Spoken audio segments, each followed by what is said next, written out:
So ఫైనల్‌గా చెప్పండన్న. మీ టైముల్లో కొంతమంది యువతలు, ఈ యువత అంటూ యువతి గాని, యువకులు గాని అయితే ప్రజాస్వామ్యబద్ధంగా చేయడం, లేదా పేద ప్రజల కోసం కష్టపడడం అనేది జరుగుతుంది. అంకిత భావం చేసేవారు. విలాసాలు ఇవన్నిటి పక్కనుండేది. ఇప్పుడున్న యువత అంతా కూడా కేవలం విలాసాలకి, వాళ్ళ వ్యక్తిగత స్వార్థాలకే ఎక్కువగా అంకితం అవుతున్నారు. ఇ ఇటువంటి చూసినప్పుడు ఆ యువతకి, ఇప్పుడున్న యువతకి జనరేషన్ మారింది కాబట్టి వాళ్ళు మారుతుండొచ్చు. ఇప్పుడు ఇటువంటి పరిస్థితులు చూసిన తర్వాత మీరు వాళ్ళకిచ్చే మెసేజ్ ఏంటి? ఇప్పుడు డ్రగ్స్‌కి దానికి అలవాటు పడుతున్నారు. మీ టైముల్లో తీసుకుంటే చేస్తే ప్రజలకైనా చేయాలి, లేదా ప్రభుత్వంగానే చేయాలి. స్వార్థం అనేది తక్కువ ఉండేది. ఇప్పుడు స్వార్థం అయిపోయింది, విలాసాలు అయిపోయాయి. ఇప్పుడు చూస్తున్న జనరేషన్‌కి మీరిచ్చే మెసేజ్ ఏంటి? ఏ విధంగా ఉండమంటారు ఆళ్ళకి? ఇప్పుడున్న జనరేషన్‌కి ఏందంటే, అప్పటిలాగా ఇప్పుడు ఉంటలేరు. ఇప్పుడున్న జనరేషన్ కూడా దాన్ని పాటించుకుంటా ఈ డ్రగ్స్‌కు దేనికి అలవాటు పడకూడదు. తనంతట తాను ఇప్పుడు ఏ ప్రైవేట్ జాబో, ఇంకే జాబో చేసుకొని కూడా ఉంటే బాగుంటది. ఇప్పుడు అట్లా కాకుండా మేము ఎక్కడికో పోతున్నాము, ఏడనో చదువుకుంటున్నాం అనేది వేరే విలాసాలకు అలవాడి, వాళ్ళ తల్లిదండ్రులకు శోభించి, వాళ్ళకి ఇటు వాళ్ళ లైఫ్ ఖరాబ్ చేసుకోవడం అది కరెక్ట్ కాదు. మీరు చెప్పింది మంచిదే. ఆ విధంగా ప్రవర్తిస్తున్న యువతకి వాళ్ళ తల్లిదండ్రులు ఏం చేయాలి? తల్లిదండ్రులు అంటే చెప్తురు. తల్లిదండ్రుల పాత్ర ఉందంటారా? లేదంటారా? తల్లిదండ్రులు చెప్తురు. తల్లిదండ్రులు దోలిచ్చేది ఏమిటికి, నా కొడుకు బాగుపడాలి, ఇంకేదో జాబ్ చేయాలి, అప్పు తెచ్చైనా ఇచ్చి చదివిపిస్తుర్రు. వీళ్ళు అట్లా చేస్తలేరు కదా. వాళ్ళు తెల్లారు చేస్తే కూడా నా కొడుకు బాగుండాలి, మంచిగా ఉన్నావా అనేది అడుగుతురు. అంతేగాని వీళ్ళు ఏం చేస్తున్నారు అనేది అడుగుతురు మధ్యన. వీళ్ళు ఆ పక్క పెడితే తల్లిదండ్రులు దాంట్లో ఎంకరేజ్ ఏది లేదు. తల్లిదండ్రులు ఎంకరేజ్ ఇలాంటి అలవాటు చేయమనేది తల్లిదండ్రులు ఎంకరేజ్ ఎక్కడ కూడా లేదు. వీళ్ళకు ఈ ఆలోచన వచ్చి వీళ్ళు చేసుకుంటారు అంతే తప్ప. కానీ దానివల్ల దేశానికి నష్టమే కదా. దేశానికి నష్టమే, ఇప్పుడు తల్లిదండ్రులకు నష్టమే, సమాజానికి కూడా నష్టమే. అది ఏం చేయమంటారు వాళ్ళందరినీ?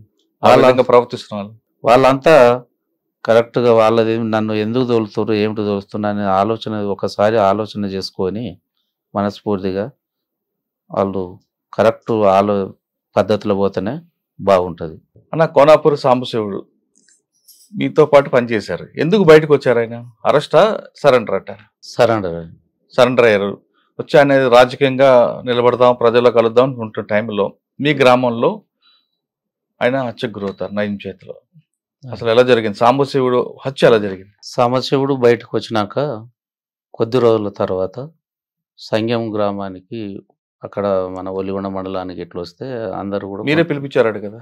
అన్నకు కొంతమంది కలిసి వేరే విలేజ్లో మన ఊర్లో దాదాపు 90% అంతా సానుభూతి పర్లే టోటల్గా.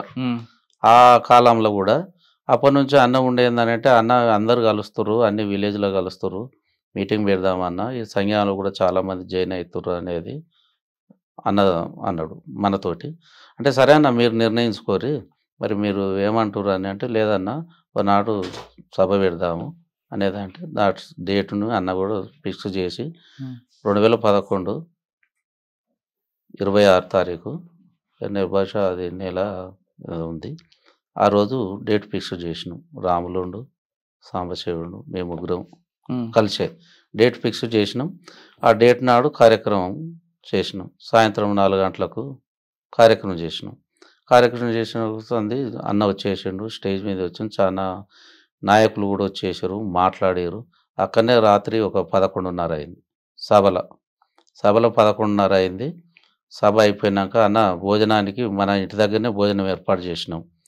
ఏపూరు శోభన్న కళా బృందం ఉంది, డాక్టర్ చెరుకు సుధాకర్ అన్న ఉండు ఇది కార్యక్రమం అయిపోయినాక అన్న భోజనానికి రారంటే, మా పిల్లలు అప్పుడు చిన్న పిల్లలు కదా చూసినాం, వాళ్ళందరినీ పిలిపించుకుని, ఈమె కూడా మా మిస్సెస్ని పిలుచుకొని, అక్క సత్తక్క బాగురా అనేది మాట్లాడి, అన్న రాండి అన్న ఇంటికి పోదామంటే, లేట్ అయింది అక్క, ఇప్పుడు ఒలిగొండలో భోజనం చేసిరట, మళ్ళీ ఒకసారి వద్దామని మాతోటి ఒక 10 నిమిషాలు అక్కడ మాట్లాడి అన్న మళ్ళీ కలుసుదాం అనేది వెళ్ళిండు అతను.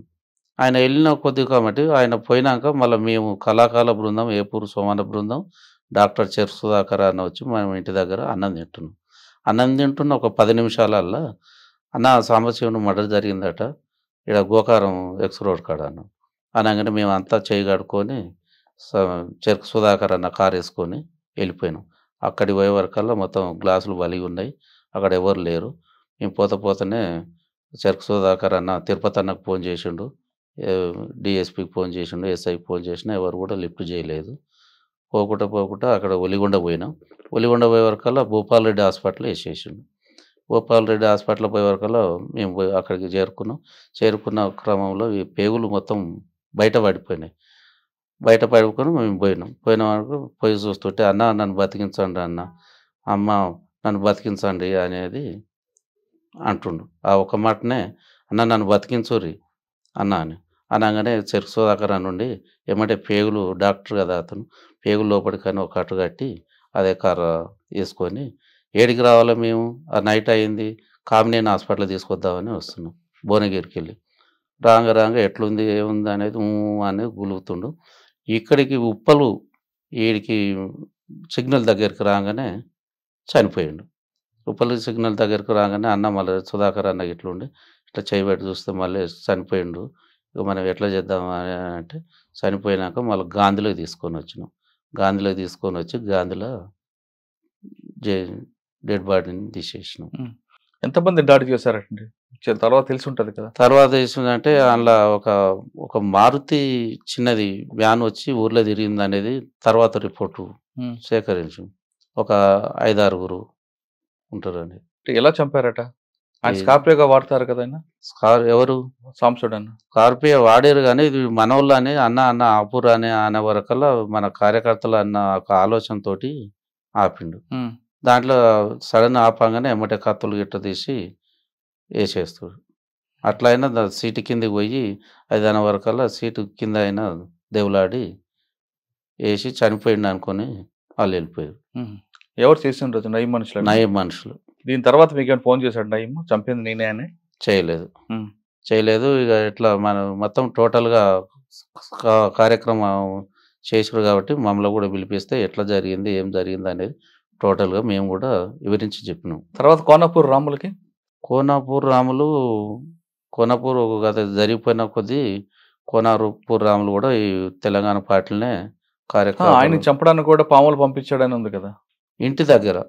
అది దాచిరెడ్డిగూడెం ఇంటి దగ్గర వాళ్ళ అమ్మ నాయన ఉన్నారు కదా, అక్కడ పంపించాడు. ఎవరో వస్తారని ఏదో చేస్తారని కాకుండా మీ కాళ్ళ మీద మీరే నిలబడి మీ ఆర్థికంగా స్టాండర్డ్ అయితే మీ భవిష్యత్ బాగుందంటున్నారు వరికొప్పల మల్లయ్య అలియాస్ బాలన్న. ప్రభుత్వం అన్ని చేయాలని రూల్ లేదు కాబట్టి మీరే సాధించండి, ప్రభుత్వం మీ దగ్గరకు వచ్చి మీ సహాయం తీసుకునేలా ప్రవర్తించని చెప్తున్నారు. అంతేకాకుండా వ్యక్తిగత స్వార్థాన్ని పక్కన పెట్టి విలాసాలకు దూరంగా ఉండి మీ కన్న తల్లికి మంచి గౌరవం తీసుకురావాలంటే ఖచ్చితంగా మీరు కష్టపడితే మీ కుటుంబానికి కాదు దేశానికి కూడా గర్వకారంగా నిలబడతారంటూ చెప్తున్నారు. ఇది వరికొప్పల మల్లయ్య అలియాస్ బాలన్ గారితో ఎక్సలెంట్. వచ్చే వారం మరో గెస్ట్తో మళ్ళీ కలుద్దాం. అంతవరకు నమస్తే. థ్యాంక్ యూ అన్న. Thank you very much. నమస్తే.